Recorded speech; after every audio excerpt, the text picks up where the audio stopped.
Step 1. Build the drop cue with low-value items. The first step is that you teach the dog to drop something that's extremely easy for them, and you build that cue to be extremely reinforcing. So there are these types of chews. They're rawhide. I don't usually feed them because they're more dangerous. They don't digest as well as things like pig's ears and bully sticks. Splash probably thinks they're more exciting because she never has them, but most dogs find them extremely low value, so they're a good first place to start. So using these as the first step, and you're not giving your dog whatever it is to eat on their own, you're holding it for your dog. Hold a low-value chew for your dog to chew on. Then put a high-value treat to your dog's nose. If your dog lets go of the chew to eat the treat, you can say yes and feed the treat. Yes.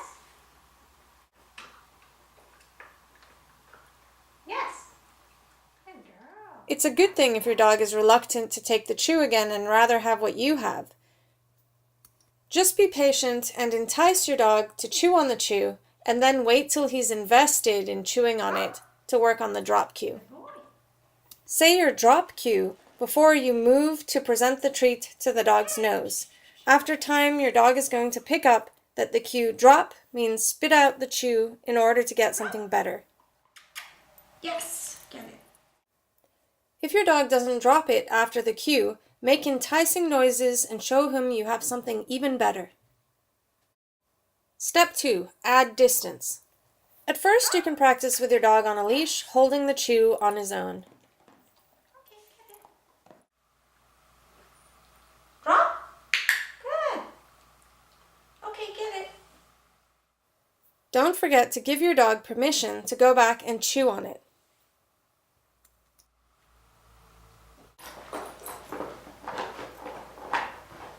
Leo, drop. Good job. Step 3. Add difficulty.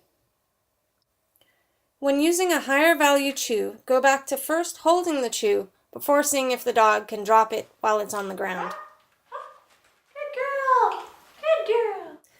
I suggest when adding difficulty to ask your dog to drop whatever it is only once or twice, so they have something amazing, they drop it, they get something even better, and then they get released back to whatever it was that they had, and they get to calmly enjoy it without being interrupted.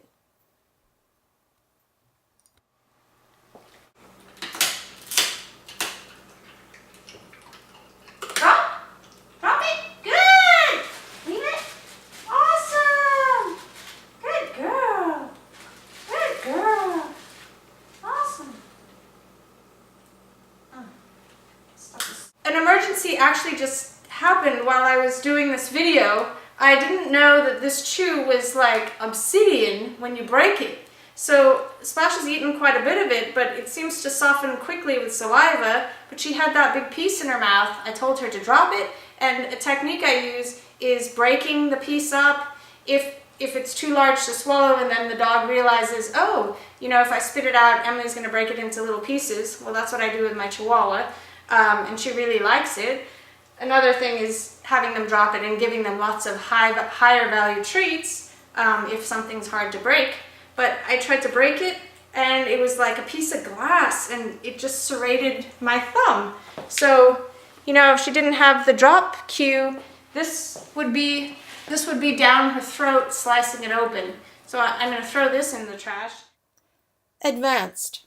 If you found the exercises so far a piece of cake, you can try advanced stuff. For example, leaving salami that the dog is in the process of eating.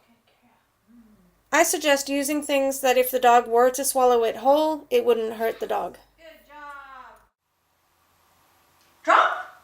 Oh, that was too hard. So there I made a mistake and Splash just devoured what I asked her to drop. So instead of trying again and failing, I'm going to make it so that she can succeed. So I'm going to take the salami and wrap it around a chew stick, and that way it's much easier for her to understand what I wanted.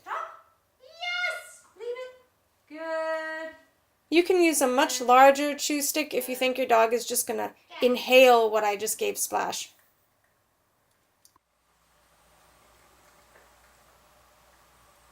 Good, drop. Yes, good boy. Awesome. So he's dropped the salami, and he's getting tons of salami as the reward. And now I'm going to send him back to get that in a second. Wait. Good job. Okay, go get it. Oh boy, oh boy, oh boy.